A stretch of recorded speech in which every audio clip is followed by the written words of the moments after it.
Um, yeah, so we are going to talk to you about the local authority climate service. This might be a hello again if you've heard of this service before or you came to the launch, but hopefully this is an opportunity for you to go a bit deeper if you are already familiar or just to become aware of it. So if I could have the next slide, Frida.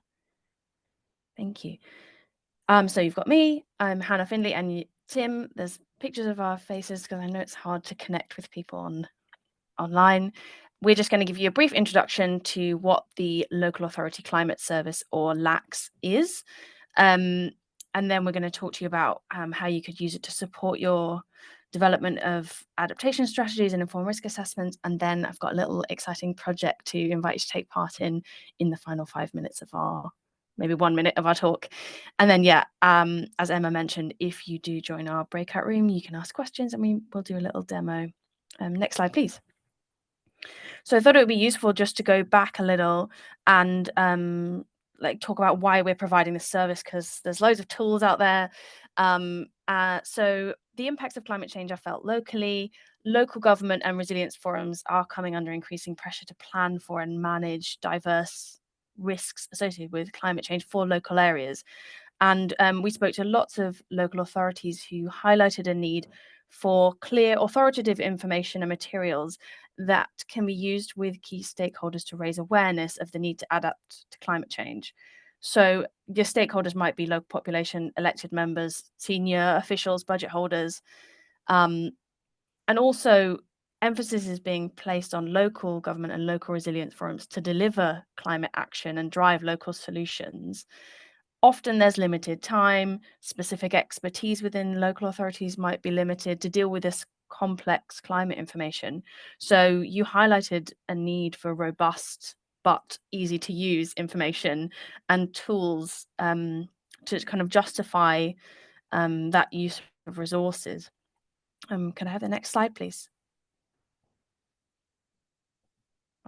Thank you, perfect. So yeah, you're already taking a local response to this challenge. Since the start of 2019, many local authorities have been declaring climate emergencies, which means that you must produce action and adaptation plans. Many local authorities are taking part in the climate adaptation reporting pilot, for which you need evidence to support the plans and evidence which stands up to scrutiny. And existing climate data can be really complex for non-specialists. So you've been asking us in the Met Office for ready-to-use climate information and evidence to support the development of these plans. Please could I have the next slide? Perfect. So this is just a little timeline.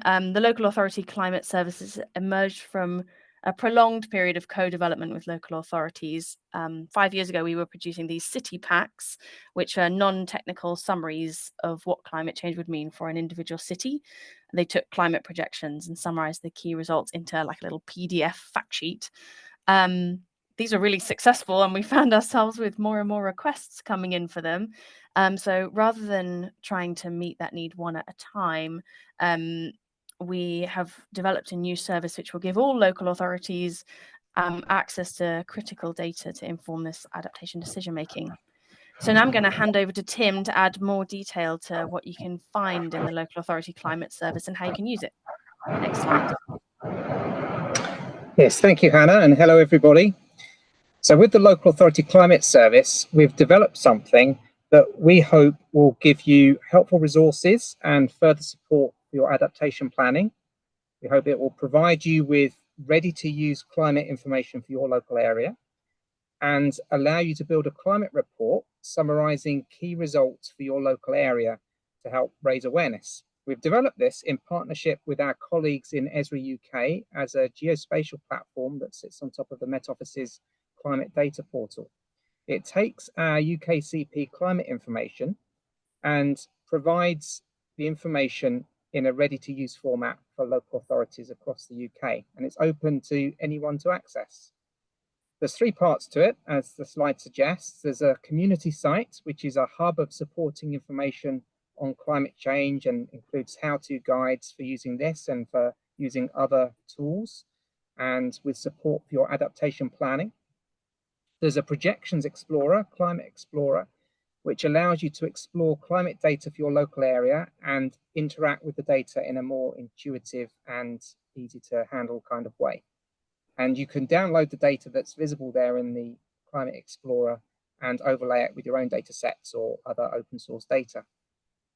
And then there's the climate report. That's something, it's a 9-page PDF that summarizes the information from the Climate Explorer in a fact sheet format. And we don't have the time now to give you a demo of the local authority climate service, but we do hope to do that in our breakout in a few minutes. Next slide, please. So what are the uses that we're expecting you to make of the local authority climate service? Well, this is something, as Hannah has indicated, that has come out of 5 years of engagement with you. And so we do think we've got a fair idea of the kinds of uses that you've been making already of the city packs, and so the uses that you might want to make of this scaled up service. And so firstly, just simply data for decision making. The climate reports provide an evidence base to inform you about local resilience to climate change.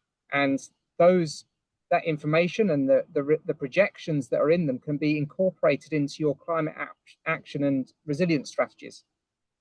And then it can be used as a training tool. So simply creating a foundation of shared understanding between you and the partner organizations that you work with.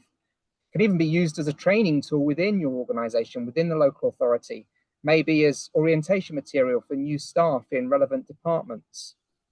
It can be used as a public engagement and communication tool.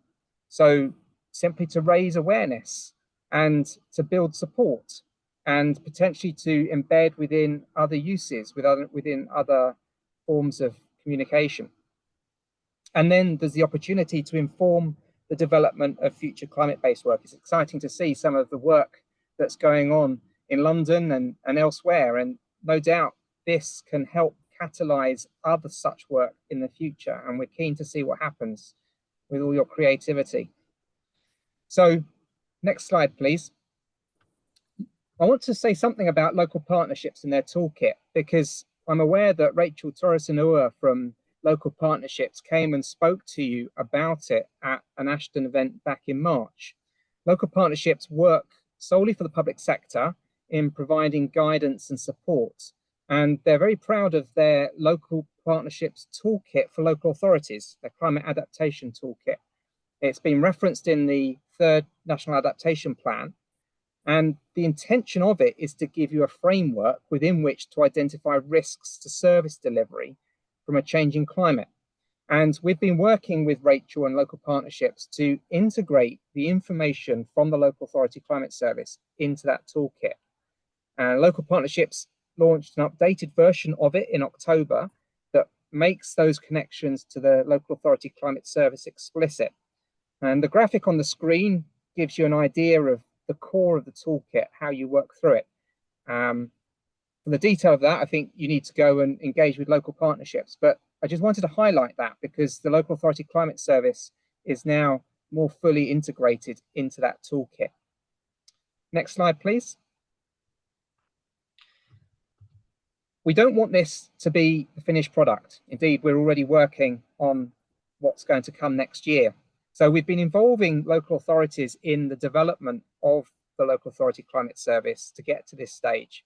And with the scale of interest in it, we're really keen on getting as much feedback as we can early on to help shape the directions that we go in the future. Obviously, we can't act on every bit of feedback we receive, but we will be trying to act on the key themes that emerge from our engagement with you.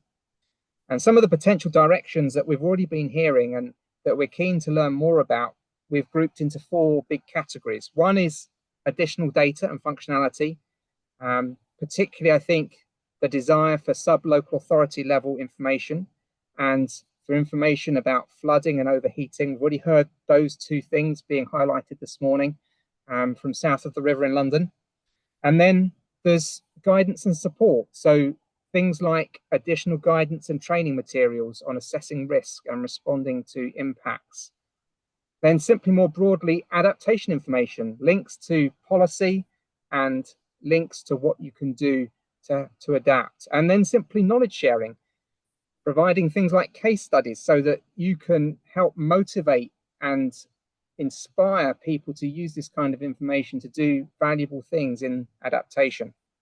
That's what we're hearing, and we're going to be glad to hear more from you in the breakout group later. Next slide, please. Thank you. So this is our roadmap. It highlights some of the key developments that are coming as part of the Local Authority Climate Service. As I said, we're in a phase at the moment where we're gathering feedback from you and learning about how the Local Authority Climate Service is already being used. And as we go into 2025, we'll be working out how to integrate the local data from UKCP, the 2.2 kilometre data, so that we can enable the sub-local authority insights that we know you're all keen to see and to use. Next slide, please. And over to Hannah. Thank you. Yeah, so as I said, there's another opportunity to get involved, not just use the service, of course. So I would like to invite you to take part in this project, to work with the Met Office and the University of Leeds to understand how you are using the Local Authority Climate Service. Doesn't matter where you are in the process of using it, but we are looking to develop some case studies. The aim would be, first of all, to promote your work. Secondly, you would help to inform the development of the next iteration that Tim was talking about of the Local Authority Climate Service. And finally, it would be to encourage and inspire other local authorities. So this project, it needs as little as 1 hour of your time for one or more online interviews. And we're really lucky to be working with these experts, Dr. Suzanne Lorenz and Dr. Peter Walton from the University of Leeds. So yeah, it could just be one online interview, could be a couple, and it could develop into a case study that's hopefully useful for you as well as for us. So yeah, if you are interested, you can email Susie. Her email address is on the screen there. Next slide, please. So finally, please get involved. You can visit the service. There's a QR code there and the code's at the bottom. If you have specific questions or feedback, you can use this LACS email address, lacs@metoffice.gov.uk. And there's also a feedback form on the website. We really appreciate your feedback, and we are working really hard to make this as usable as possible. So we would love to hear from you. And finally, if you want to join the project, that's Susie's email address on the end.